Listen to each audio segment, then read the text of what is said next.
Ukraine, les frappes se poursuivent. Oui, on apprend ainsi que 3 personnes sont mortes et que 3 enfants ont été blessés dans l'explosion d'une mine antipersonnelle dans la région de Tchernihiv, au nord de Kiev. Cet après-midi, Emmanuel Macron s'est entretenu avec le président Zelensky pendant 1h30. Le dirigeant ukrainien avait poussé un peu plus tôt un cri de colère sur les réseaux sociaux. Il accuse les Occidentaux de trahir leurs promesses. La responsabilité incombe aussi aux Occidentaux, qui n'ont pas été capables de prendre une décision depuis 13 jours. Cela fait 13 jours que l'on entend des promesses. 13 jours qu'on dit qu'on nous aidera dans le ciel, qu'il y aura des avions, qu'on nous les livrera. Ils n'ont pas encore sécurisé le ciel ukrainien des assassins russes.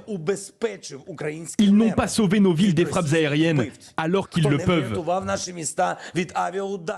Voilà, le président Zelensky qui est toujours à Kiev. Il vient de prendre la parole en visioconférence devant le Parlement britannique qui lui a offert une ovation debout.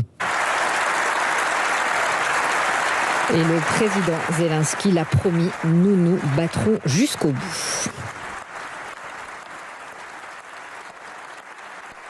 Des milliers d'Ukrainiens, pendant ce temps, tentent toujours de fuir les combats. 2 millions ont déjà réussi à quitter le pays. Mais pour tous les autres, les trajets s'avèrent très dangereux. La Russie dit avoir mis en place des couloirs humanitaires, Caroline Baudry. Oui, d'abord à Soumy, tout près de la frontière russe, là où 21 personnes ont perdu la vie hier soir dans un bombardement.